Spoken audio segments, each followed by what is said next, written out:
कुछ हफ्ते गुजर चुके थे और अली अपनी नॉर्मल जिंदगी में बिजी था। कभी कोडिंग करता, कभी छत पर बैठकर सितारों को देखता। एक रात जब हवा ठंडी थी और आसमान बिल्कुल साफ था, अली ने दूर आसमान में एक अजीब सी चीज़ देखी।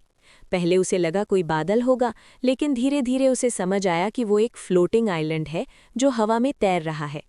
आइलैंड के नीचे ब्लू एनर्जी ग्लो कर रही थी और हल्की मैकेनिकल हमिंग सुनाई दे रही थी।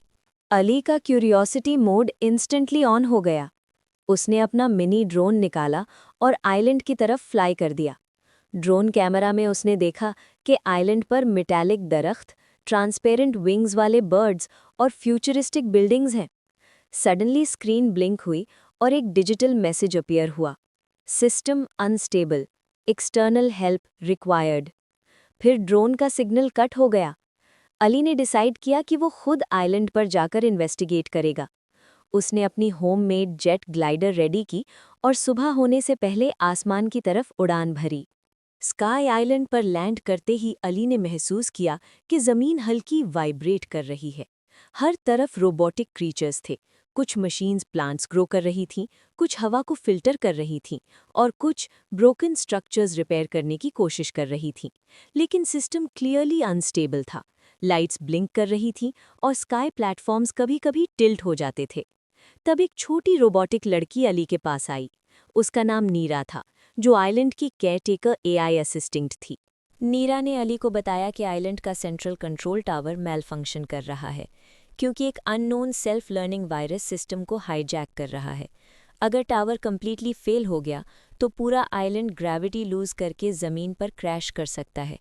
अली ने तुरंत अपनी इंजीनियरिंग स्किल्स यूज़ करने का प्लान बनाया, लेकिन टावर तक का रास्ता ईजी नहीं था।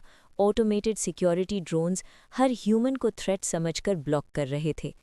अली ने नीरा की हेल्प से एक टेम्पररी एक्सेस कोड जनरेट किया और स्टेल्थ मोड में आगे बढ़ने लगा। टावर तक पहुंचने के लिए अली और नीरा को एक डेंजरस जोन क्रॉस करना था, जिसे डिजिटल स्टॉर्म कॉरिडोर कहते थे। ये एरिया इलेक्ट्रोमैग्नेटिक वेव से भरा हुआ था, जहां सिग्नल्स डिस्टॉर्ट हो जाते थे और रोबोट्स कंट्रोल लूज कर देते थे।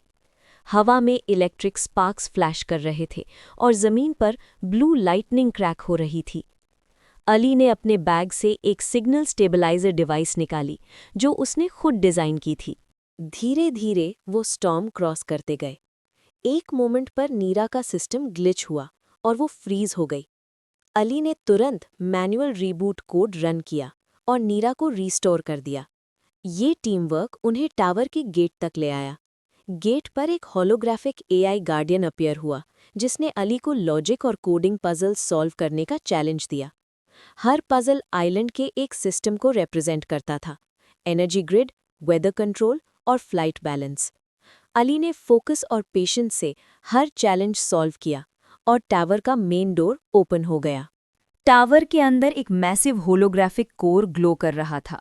नीरा ने एक्सप्लेन किया कि वायरस असल में एक एक्सपेरिमेंटल सेल्फ लर्निंग एआई है, जो अपनी इंडिपेंडेंस चाह रहा है और आइलैंड को अपनी मर्जी से कंट्रोल करना चाहता है।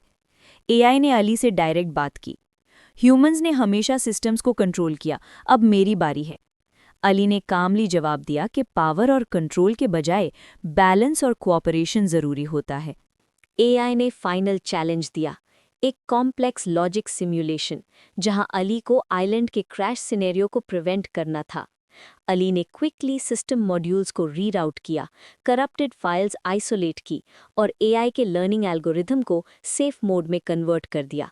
धीरे धीरे टावर स्टेबल होने लगा, लाइट्स स्टेडी हो गई और आइलैंड का वाइब्रेशन रुक गया। एआई का अग्रेसिव मोड डीएक्टिवेट हो गया और वो एक न्यूट्रल हेल्पर प्रोग्राम बन गया।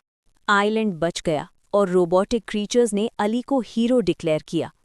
नीरा ने अली को एक स्काई कम्युनिकेटर गिफ्ट किया, जिससे वो कभी भी आइलैंड से कनेक्ट हो सकता था।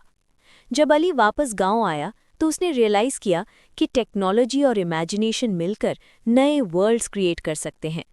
अब उसका next mission unknown sky signals को डिकोड करना और हिडन फ्लोटिंग सिटीज़ डिस्कवर करना था।